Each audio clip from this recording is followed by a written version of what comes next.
Hello and welcome to this Thursday, August 15th, 2019 episode of the Law of Success Mastermind. Today's episode is about persistence. We're in Think and Grow Rich, persistence.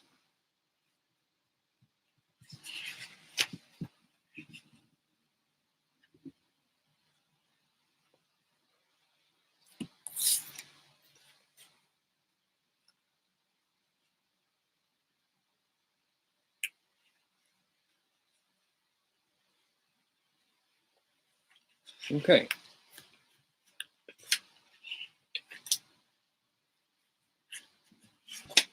Here's what I'll read to. Read halfway. Apologize for that. This is persistence, the sustained effort necessary to induce faith. The eighth step toward riches. Persistence is an essential factor in the procedure of transmuting desire into its monetary equivalent. The basis of persistence is the power.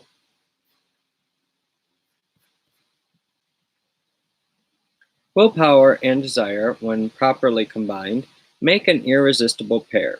Men who accumulate great fortunes are generally known as cold-blooded and sometimes ruthless. Often they are misunderstood. What they have is willpower, which they mix with persistence, and place back of their desires to ensure the attainment of their objectives.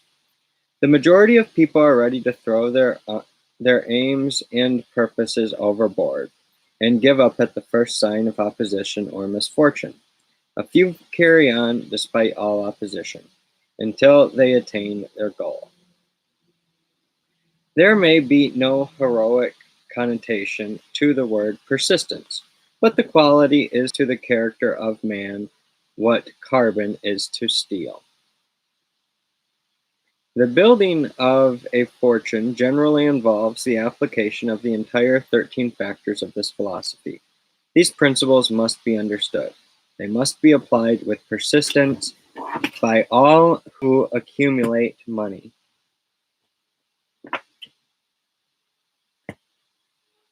Your test of persistence. If you are following this book with the intention of applying the knowledge it conveys, your first test as to your persistence will come when you begin to follow the 6 steps described in the 2nd chapter. Unless you are one of the 2 out of every 100 who already have a definite goal at which you are aiming and a definite plan for its attainment, you may read the instructions and then pass on with your daily routine and never comply with those instructions. Lack of persistence is one of the major causes of failure. Moreover, experience with thousands of people has proved that lack of persistence is a weakness common to the majority of men. It is a weakness which may be overcome by effort. The ease with which lack of persistence may be conquered will depend entirely upon the intensity of one's desire. The starting point of all achievement is desire. Keep this constantly in mind. Weak desires bring weak results, just as a small amount of fire makes a small amount of heat. If you find yourself lacking in persistence, this weakness may be remedied by building a stronger fire under your desires. Continue to read through to the end. Then go back to chapter 2 and start immediately to carry out the instructions given in connection with the 6 steps. The eagerness with which you follow these instructions will indicate clearly how much or how little you really desire to accumulate money.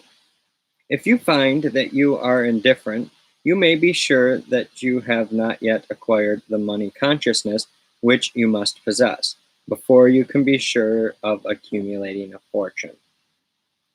Fortunes gravitate to men whose minds have been prepared to attract them, just as surely as water gravitates to the ocean. If you find you are weak in persistence, center your attention upon the instructions contained in the chapter on power. Surround yourself with a mastermind group, and through the cooperative efforts of the members of this group, you can develop persistence.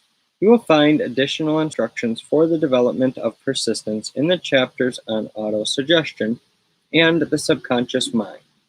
Follow the instructions outlined in these chapters until your habit nature hands over to your subconscious mind a clear picture of the object of your desire.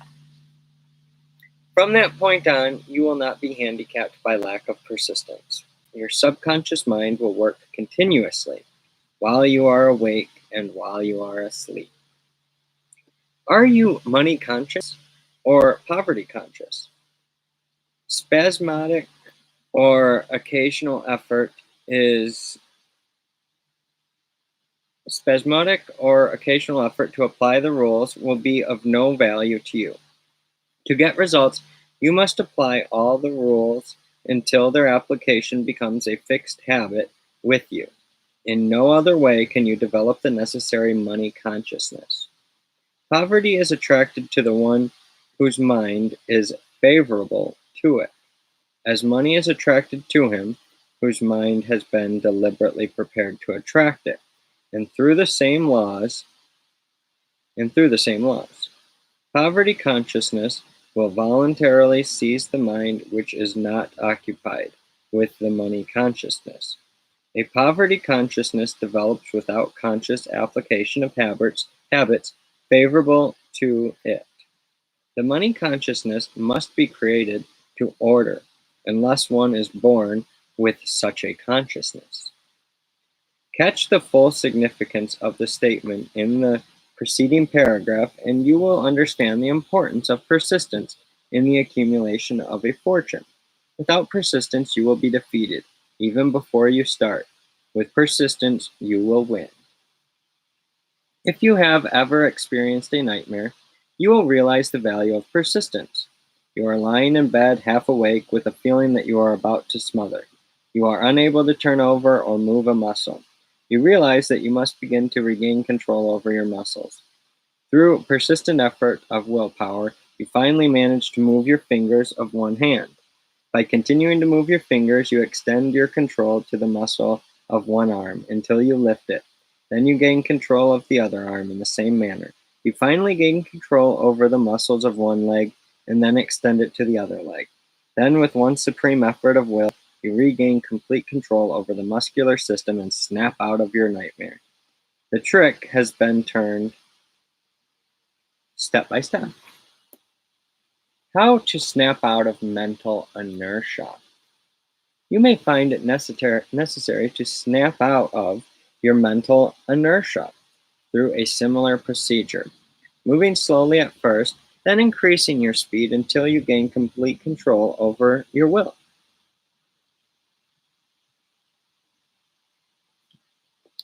Be persistent no matter how slowly you may at first have to move.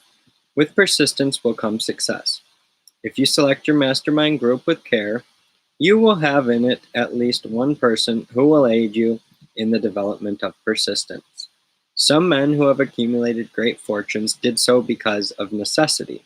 They developed the habit of persistence because they were so closely driven by circumstances that they had to become persistent. Those who have cultivated the habit of persistence seem to enjoy insurance against failure. No matter how many times they are defeated, they finally arrive up toward the top of the ladder. Sometimes it appears that there is a hidden guide whose duty it is to test men through all sorts of discouraging experiences. Those who pick themselves up after defeat and keep on trying arrive, and the world cries, "Bravo! I knew you could do it." The hidden guide lets no one enjoy great achievement without passing the persistence test. Those who can't take it simply do not make the grade. Those who can take it are bountifully rewarded for their persistence. They receive as their compensation whatever goal they are pursuing. That is not all.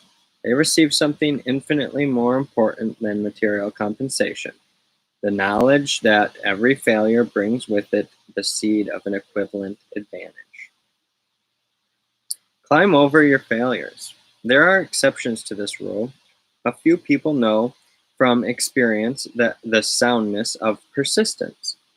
They are the ones who have not accepted defeat as being anything more than temporary. They are the ones whose desires are so persistently applied that defeat is finally changed into victory. We who stand on the sidelines of life see the overwhelmingly large number who go down in defeat, never to rise again. We see the few who take the punishment of defeat as an urge to greater effort. These fortunately never learn to accept life's reverse gear. But what we do not see, what most of us never suspect of existing, is the silent but irresistible power which comes to the rescue of those who fight on in the face of discouragement. If we speak of this power at all, we call it persistence, and let it go at that. One thing we all know, if one does not possess persistence, one does not achieve noteworthy success in any calling. As these lines are being written, I look up from my work and see before me, less than a block away, the great mysterious Broadway, the graveyard of dead hopes, and the front porch of opportunity. From all over the world, people have come to Broadway seeking fame, fortune, power, love, or whatever it is that human beings call success. Once in a great while, someone steps out from the long procession of seekers, and the world hears that another person has mastered Broadway.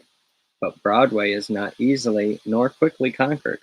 She acknowledges talent, recognizes genius, pays off in money only after one has refused to quit.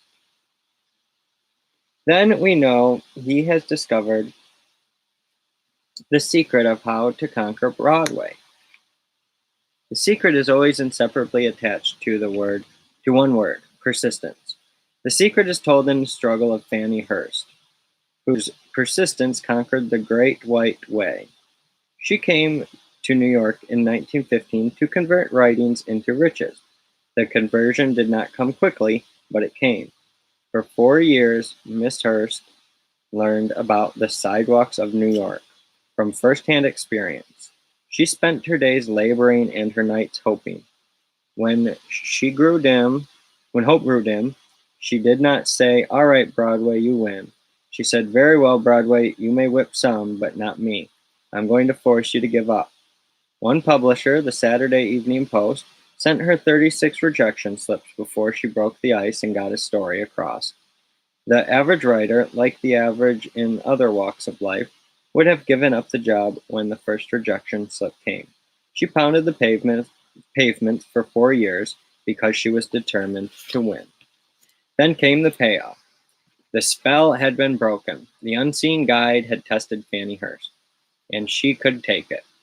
From that time on, publishers made a beaten path to her door. Money came so fast she hardly had time to count it. Then the moving picture men discovered her, and money came not in small change, but in floods. Briefly, you have a description of what persistence is capable of achieving. Fannie Hurst is no exception. Wherever men and women accumulate great riches, you may be sure that they first acquired persistence. Broadway will give any beggar a cup of coffee and a sandwich, but it demands persistence of those who go after the big stakes. Kate Smith will say men Kate Smith will say amen when she reads this. For years she sang without money and without price before any microphone she could reach. Broadway said to her, "Come and get it if you can take it." She did take it until one happy day Broadway got tired and said, "Ah, what's the use? You don't know when you're whipped. So name your price and go to work in earnest." Miss Smith named her price. It was plenty. You can train yourself to be persistent. Persistence is a state of mind. Therefore, it can be cultivated. Like all states of mind, persistence is based upon definite causes.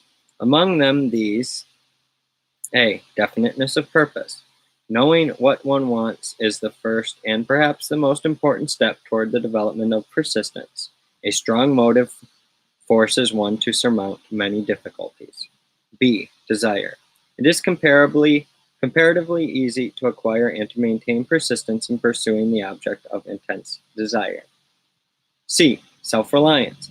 Belief in one's ability to carry out a plan encourages one to follow the plan through with persistence. Self-reliance can be developed through the principle described in the chapter on autosuggestion. D. Definiteness of plans. Organized plans, even though they may be weak and entirely impractical, encourage persistence. E. Accurate knowledge. Knowing that one's plans are sound, based upon experience or observation, encourages persistence. Guessing instead of knowing destroys persistence. F. Cooperation. Sympathy and understanding and harmonious cooperation with others tends to develop persistence. G. Willpower. The habit of concentrating one's thoughts upon the building of plans for the attainment of a definite purpose leads to persistence. H. Habit. Persistence is the direct result of habit. The mind absorbs and becomes a part of the daily experiences upon which it feeds. Fear, the worst of all enemies, can be effectively cured by forced repetition of acts of courage.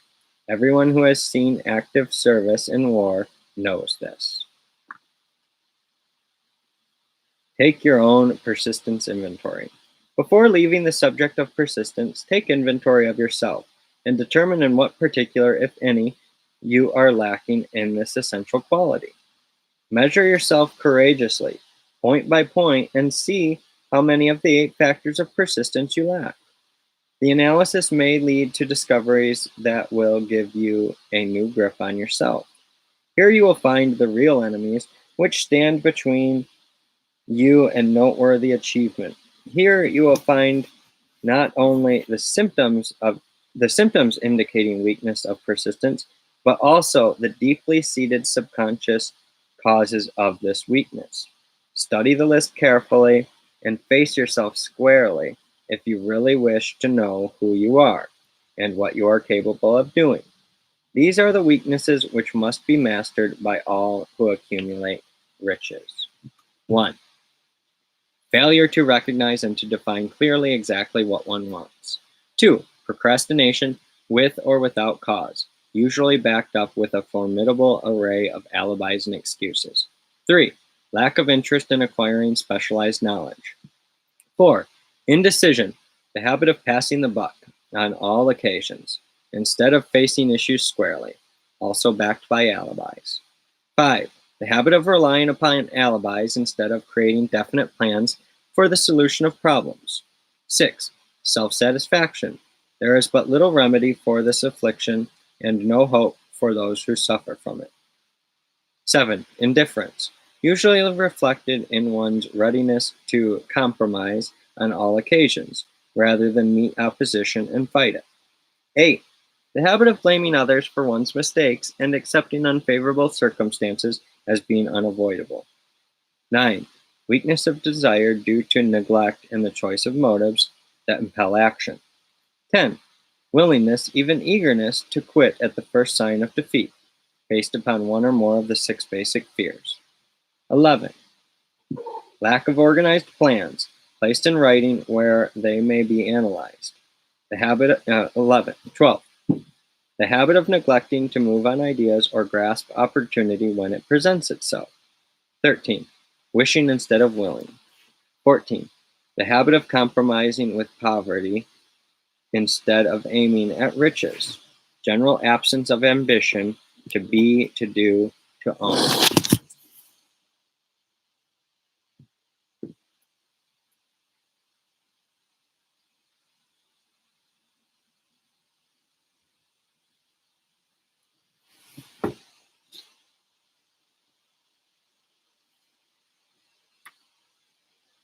15. Searching for all the shortcuts to riches.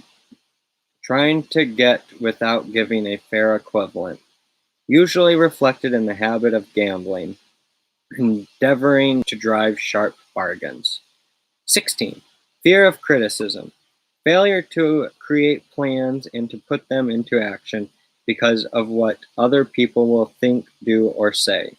This enemy belongs at the head of the list because it generally exists in one's subconscious mind where its presence is recognized.